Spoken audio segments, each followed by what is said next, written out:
Selamat malam, Ibu Bapak, Saudara-saudara yang terkasih di dalam Kristus. Kembali kita diperjumpakan di dalam persekutuan syafaat malam pada malam hari ini. Ngapain ke gereja? Begitu judul cerita singkat yang menjadi bahan refleksi kita malam hari ini. Ada sebuah kota kecil, notabene penduduknya beragama Kristen. Tentu di kota itu ada gereja dan ada pendeta yang melayani. Ada juga Suluh Harapan, surat kabar yang diterbitkan sebagai media komunikasi warga kota. Suatu hari ada tulisan dalam rubrik Suara Pembaca yang menimbulkan polemik pro kontra di kalangan penduduk. Ada apa gerangan? Penyebabnya adalah surat dari salah seorang warga kota yang adalah juga anggota gereja yang dimuat dalam rubrik surat pembaca tersebut. Dalam suratnya orang ini menulis begini: "Saya sudah pergi ke gereja setiap hari Minggu selama 30 tahun. Dan selama itu juga telah mendengar tidak kurang dari 1560 khotbah yang disampaikan oleh para pendeta. Akan tetapi, saya tidak bisa mengingat satupun dari khotbah-khotbah itu. Jadi saya pikir saya telah membuang begitu banyak waktu. Demikian juga para pendeta itu telah menyia-nyiakan waktu, tenaga, pikiran mereka dengan sekian banyak khotbah yang mereka persiapkan dan sampaikan. Jadi ngapain ke gereja?" Tanpa berlama-lama, surat itu memancing perdebatan, menimbulkan polemik di kalangan penduduk yang sekali lagi notabene adalah para anggota jemaat. Polemik dan pro kontra berlangsung berminggu-minggu sampai akhirnya ada seorang lain menulis tanggapan dalam rubrik Suara Pembaca di harian Suluh Harapan itu. Penulis ini berkata, "Saya sudah menikah lebih dari 30 tahun. Selama itu istri saya telah memasak buat saya ribuan kali. Terus terang, saya tidak bisa mengingat jenis-jenis masakan yang dibuat istri saya. Tapi saya tahu persis dan mengalami bahwa berkat masakan-masakan yang dibuat istri saya itu, saya mendapat kekuatan untuk beraktivitas, untuk tetap hidup dan bekerja. Seandainya istri saya tidak menyiapkan dan memberikan makanan itu kepada saya, pasti saya sudah lama mati." Sejak surat pembaca ini dimuat, tidak ada lagi komentar dari pembaca tentang arti ke gereja dan soal khotbah setiap minggu. Polemik pun berhenti.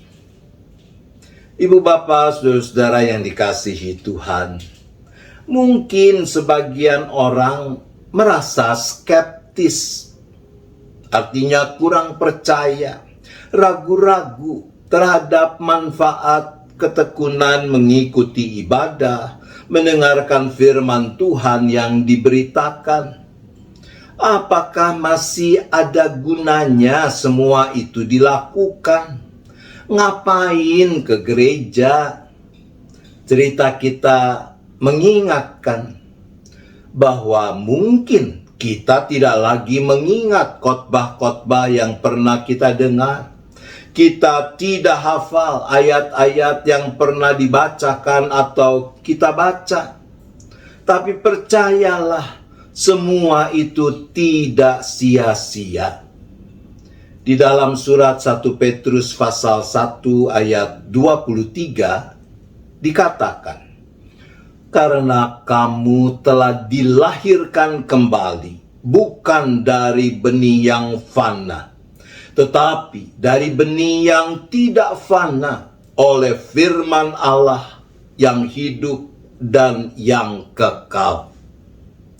Dilahirkan kembali adalah sebuah proses, bahkan never ending proses. Proses yang tidak pernah dan sesungguhnya tidak boleh berhenti.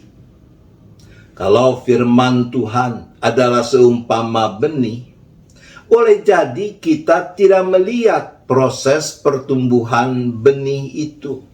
Malahan mungkin kita tidak ingat kapan benih itu mulai tertanam dalam hati kita. Namun sekali lagi tidak ada yang sia-sia. Sedikit atau banyak pasti benih itu bertumbuh dan menghasilkan buah. Seumpama makanan, firman itu terus memberi kita asupan yang membuat kita bisa tetap ada di dalam hidup yang sejati. Idealnya memang kita menjadi seumpama tanah subur, tempat di mana benih firman yang tertabur berakar, terus bertumbuh dan menghasilkan buah. Namun jangan kecil hati kalau yang ideal itu belum terjadi dalam kehidupan kita. Mintalah terus hikmat dan kekuatan dari Sang Roh Penolong, agar kita dapat makin menjadi seperti tanah subur itu. Tuhan menolong kita. Amin. Mari kita berdoa. Bapa di sorga, ampunilah kami sekiranya di sana-sini kami cenderung menjalani ibadah dan menyambut firman Tuhan hanya sekedar formalitas.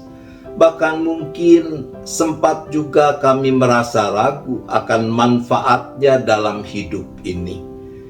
Tuhan, ampunilah kami.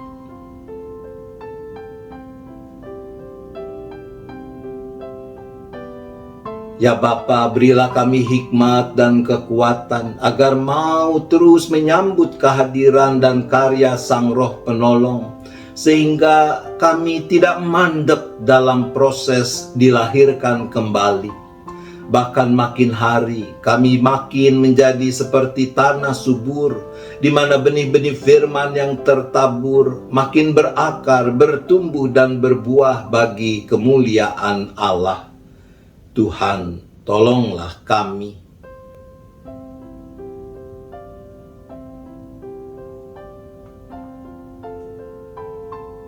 Kami juga tetap berdoa mendukung saudara-saudara kami, para anggota dan simpatisan, beserta keluarga masing-masing dengan rupa-rupa pergumulan yang dihadapi. Mereka yang sedang menanggung beban karena masalah sumber penghidupan, pekerjaan, usaha. Mereka yang sedang punya persoalan karena ketidakharmonisan dalam relasi antar anggota keluarga. Pasangan-pasangan suami istri yang rindu untuk bisa mendapatkan kehadiran anak dalam hidup pernikahan mereka. Orang-orang yang sedang bergumul dengan ketidakpastian di masa depan untuk berbagai hal dalam hidup ini. Studi, pekerjaan, perjodohan, dan sebagainya. Juga mereka yang sedang ada di dalam kedukaan karena kehilangan orang yang dikasihi. Dan kami juga berdoa bagi saudara-saudara kami yang sedang bergumul dengan masalah kesehatan mereka. Kami memohonkan belas pengasihan Tuhan dan pertolongan Tuhan bagi mereka.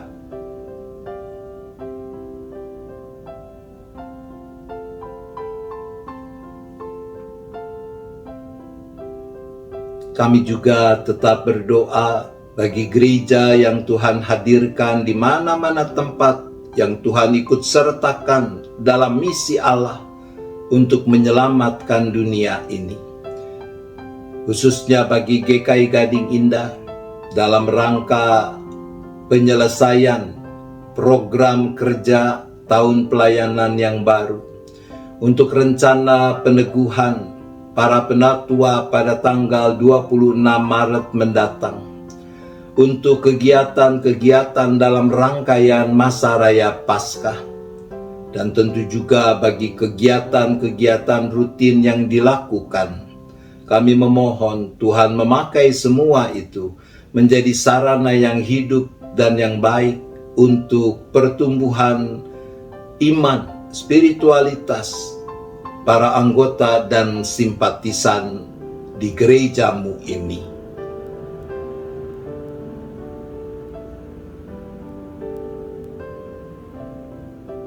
Kami juga tetap menyerahkan keberadaan bangsa dan negara di mana kami menjadi bagiannya.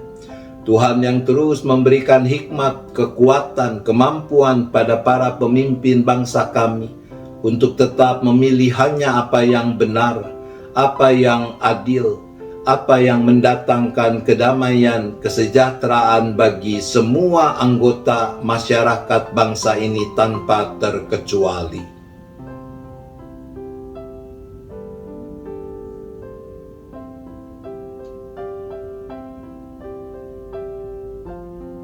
Sebentar kami akan beristirahat ya Bapa. Kami menyerahkan lagi seluruh keberadaan kami masing-masing seisi keluarga ke dalam tangan pengasihan-Mu. Engkau memberikan kepada kami istirahat yang cukup sepanjang malam ini, sehingga besok kami boleh menyambut hari baru dengan penuh syukur, dengan penuh sukacita, untuk terus memuliakan nama Tuhan. Terima kasih Bapa. Kami bersyafaat hanya di dalam nama Tuhan Yesus Kristus. Amin.